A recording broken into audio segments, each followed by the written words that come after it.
The desert princess refused the political marriage, so she fled before the wedding. On her way, she met a man who was being chased. The kind girl offered help and brought him along to escape. Unbeknownst to her, this man was exactly the Eastern emperor she refused to marry. Under her care, the man woke up soon. He hid his identity, claiming to be a merchant delivering goods to the western regions. To thank her, he gave the girl a jade pendant, which could keep her safe in the Eastern Kingdom. But the girl refused it, expressing she hoped he would take her to the western regions instead. The man agreed without hesitation. Before setting out, he asked for the girl's name, and only then learned she was his fiancée. He promised that if she ever went to the Eastern Kingdom, he would give her a grand ceremony. Days later, they arrived at the western regions. When it was time to part, the girl felt reluctant. Because she had been deeply attracted by the man's charm during their journey, she expressed her love and invited him back to the desert kingdom with her. Impressed by her honesty and innocence, the man agreed at once. He then went to discuss the assassination attempt with the prince, unaware that it was the prince himself who had ordered the hit. At the same time, the prince received news that his older brother, the emperor, was still alive. Even more shocked, he saw the desert princess he had secretly loved for a long time appear there, declaring the emperor was her beloved.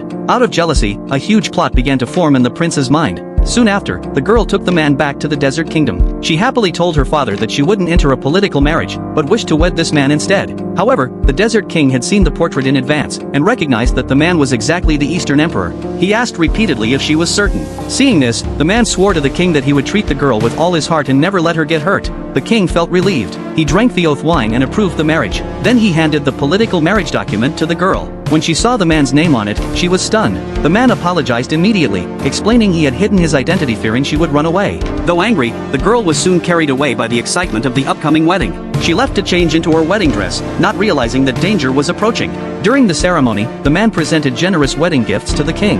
However, as a chest was opened, a guard suddenly took the dagger inside and swung at the king. The desert general immediately kicked the guard away, but the next second, he grabbed the dagger and stabbed it into the king's heart. Then he declared that the Eastern emperor had assassinated the desert king. When the girl arrived, she just saw the man drawing his sword against the general. She ran to the king in a panic. With his last breath, the king tremblingly pointed at the man, trying to tell her he wasn't the one who did it. But this only deepened the misunderstanding. Heartbroken, the girl thrust her sword toward the man and demanded if all this was his plot. The man grasped the blade, begging her to trust him. Just then, the prince fired an arrow aimed at the emperor. The girl immediately stood in front of him, but he held her tightly and took the arrow himself. He then fainted completely. Seeing this, the prince came out of the shadows. It turned out he had already allied with the general. He would take the Eastern throne, and the general would seize the desert kingdom. The girl didn't know the darkness of the truth. She fainted from overwhelming sorrow. When she woke up again, she had actually lost her memory, only remembering that she had to go to the east for the political marriage today.